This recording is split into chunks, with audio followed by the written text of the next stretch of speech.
Good morning. It is Wednesday, August 8th, and today is the memorial of Saint Dominic. This is Michigan Mornings from Ave Maria Radio and the Ave Maria Radio app.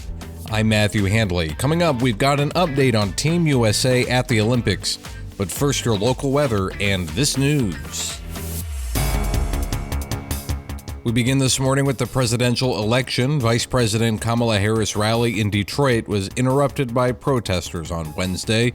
A group of pro-Palestinian protesters stood up and began chanting about genocide.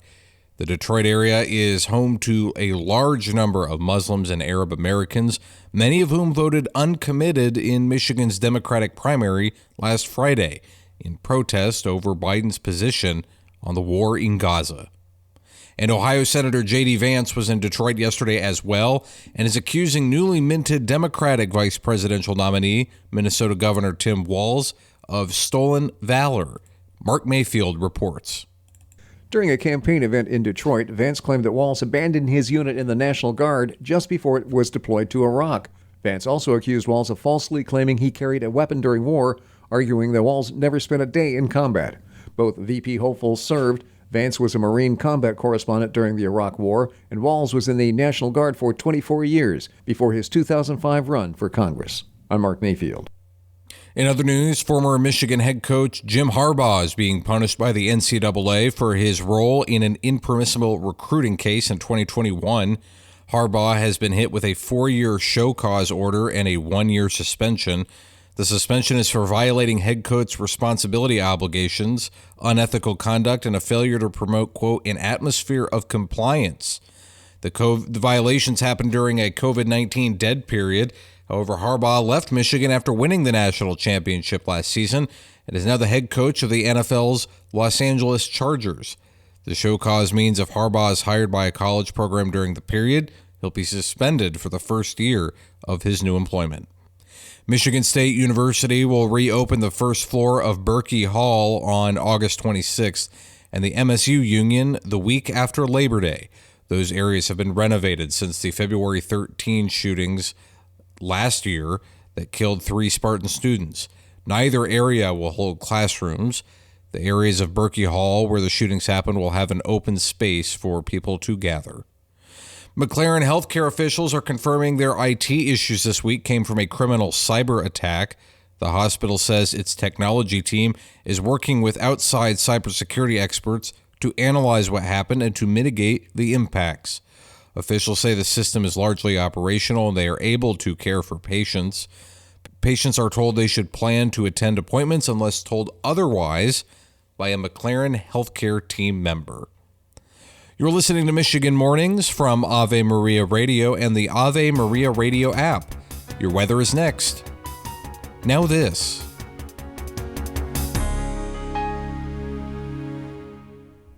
The leading Catholic voices are on EWTN Radio.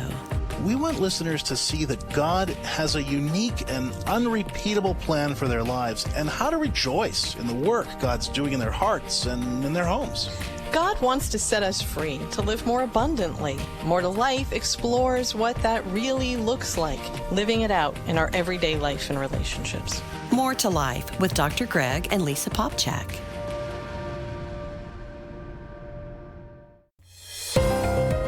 We can expect mostly cloudy skies today and a slight chance of a stray shower this afternoon in the Motor City. Our high will reach 83.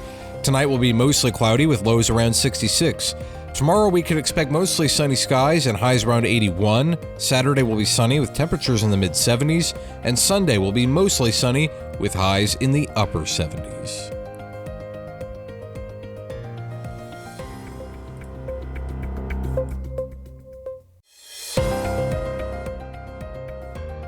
We can expect mostly sunny skies today in the Saginaw Valley. Our high will reach 82. Tonight will be mostly cloudy with lows around 61. Tomorrow will be mostly sunny with highs around 77. Saturday will be mostly sunny as well with temperatures in the lower 70s. And Sunday warms up with mostly sunny skies and highs in the upper 70s.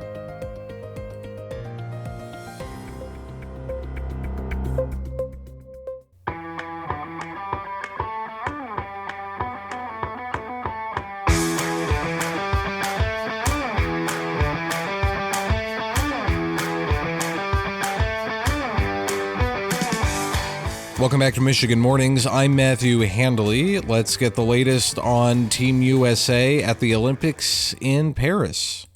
The U.S. track team continues to shine in Paris. The medal haul Wednesday included Kenneth Rooks with a thrilling silver in the men's 3,000-meter steeplechase. Rooks at a loss for words after the accomplishment. It's crazy. I mean, I'm still taking it in. Elsewhere, a dramatic win in the 400 meters for Quincy Hall, coming back from 4th to 1st in the final 50 meters to win gold in the 400, his first career Olympic medal. And in the women's pole vault, American Katie Moon won the silver. On the track today, 100-meter champ Noah Lyles will try to double in the 200. He's part of the final that will also include Americans Kenny Bednarik and Arian Knighton. And world record holder Sydney McLaughlin-Lavroni runs the finals of the women's 400-meter hurdles. Also yesterday, the U.S. women's basketball team beat Nigeria to advance to the semifinals. The men play Serbia in the semis today. Overall, the U.S. leads the medal count with 94. This has been an NBC News Radio Olympic report. Portage native and NASCAR Cup Series driver Carson Hocevar won the battle at Berlin Raceway last night. And obviously, I love this racetrack, being its home, but it's fun to come win big races. It's fun to win big things in front of a lot of people. The race gave out the track's largest cash prize of the year, with the winner earning $40,000. Hocevar NASCAR Cup Series driver Eric Jones were among the stars on the track. He said it was the most pumped he'd been for a win in a while. And the NFL has handed down its punishment to the Giants and the Lions for repeatedly fighting during joint practices this week. New York and Detroit were each fined $200,000 due to more than a dozen scuffles that broke out over 2 days of joint practices between the teams. The NFL reminded all teams in a memo last month that fighting and unprofessional conduct during joint practices will not be tolerated. The Giants will host the Lions in the preseason opener for both teams tonight at MetLife Stadium.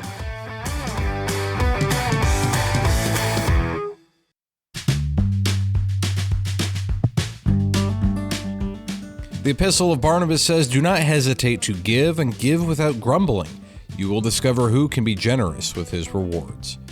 This is Michigan Mornings from Ave Maria Radio and the Ave Maria Radio app. I'm Matthew Handley, and Lord willing, I will talk to you again tomorrow. And until then, goodbye.